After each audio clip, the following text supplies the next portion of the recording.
Welcome to merchant navy tech channel. चलिए discuss करते हैं जीपी रेटिंग कोर्स के बारे में। ये जीपी रेटिंग कोर्स कब कब शुरू होता है, जीपी रेटिंग कोर्स करने के लिए एलिजिबिलिटी क्राइटेरिया क्या है, जीपी रेटिंग कोर्स करने के बाद कैरियर ग्रोथ कैसे रहेगी मर्चेंट नेवी में। चलिए डिटेल्स में डिस्कस करते हैं।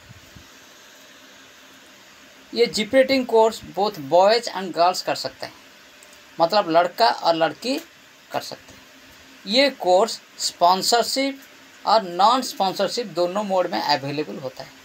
कुछ बड़े बड़े शिपिंग कंपनी स्पॉन्सरशिप दे रहे हैं ये कोर्स करने के लिए, और कुछ कॉलेज है जहाँ पे आप नॉन स्पॉन्सरशिप में भी कर सकते हैं। इसका जो eligibility criteria minimum 10th standard होना चाहिए with English, math and science. अगर 10th क्लास में आपकी इंग्लिश, मैथ और साइंस है तभी आप ये कोर्स कर सकते हैं, और आपका मिनिमम मार्क 40% होना चाहिए, और इंग्लिश में मार्क मिनिमम 40% होना चाहिए।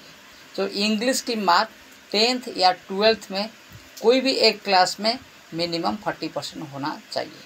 मान लीजिए आपका 10th में 40% नहीं है, अगर आपका +2 या 12th में इंग्लिश में 40% है तो भी आप एलिजिबल है।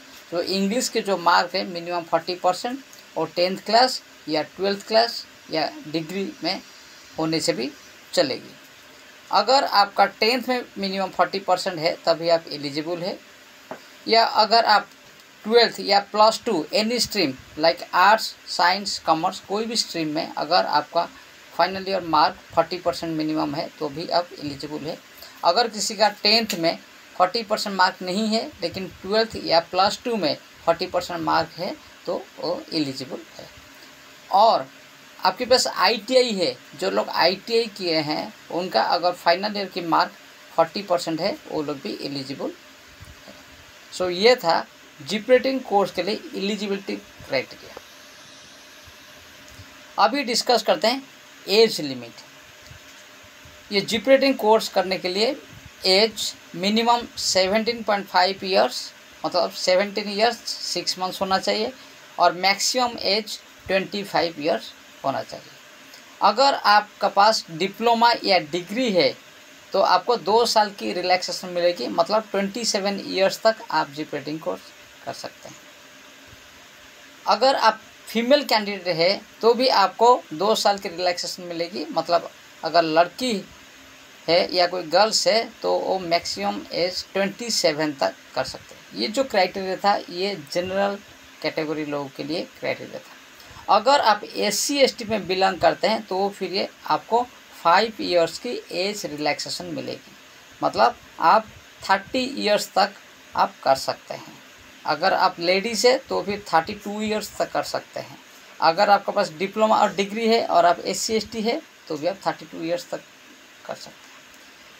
अगर कोई OBC कैटेगरी है और non creamy layer, OBC NCL, OBC non creamy layer में कोई बिलोंग करते हैं तो उनको 3 साल की रिलैक्सेशन मिलती है, मतलब वो 28 साल तक एक कोर्स कर सकते हैं।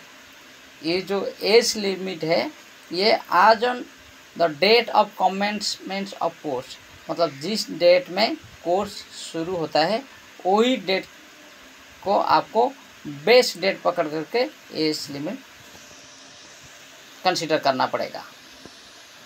नेक्स्ट चलते हैं ये कोर्स की ड्यूरेशन। ये जो जीपी रेटिंग कोर्स है ये इसकी ड्यूरेशन है 6 मंथ्स, मतलब ये साल में 2 बार होता है। एक बैच जनवरी 1 तारीख से शुरू होता है जून तक, और जो नेक्स्ट कोर्स है वो जुलाई 1 से लेकर दिसंबर 31 तक होता है।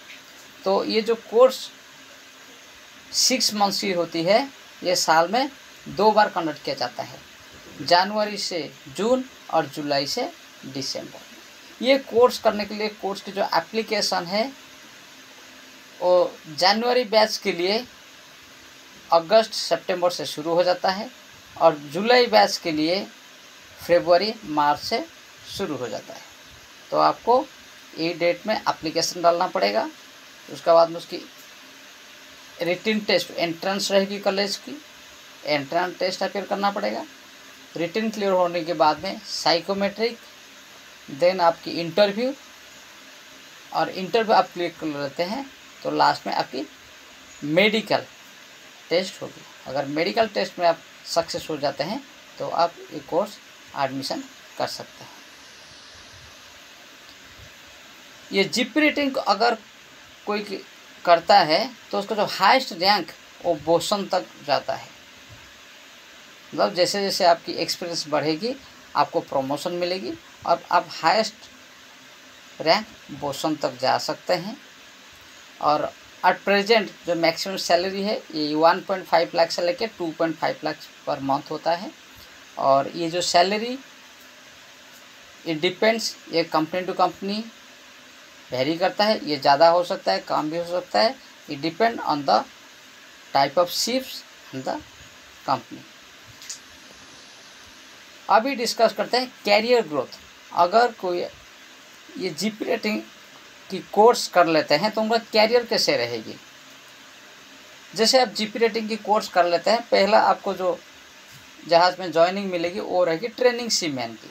और ट्रेनिंग सीमैन की जो एट प्रेजेंट जो सैलरी रहती है वो 10,000 से लेके 40,000 पर मंथ से, ये अगर ज़्यादा भी हो सकता है कम भी हो सकता है depending on the company and the type of ship. बहुत टाइप का जहाज़ रहता है तो जहाज़ की टाइप के हिसाब से भी ये सैलरी वेरी कर सकता है। जैसे आपका 8 मंथ्स या 12 मंथ्स की एक्सपीरियंस हो जाता है तो आपको नेक्स्ट प्रमोशन मिल जाता है ऑर्डिनरी सीमैन।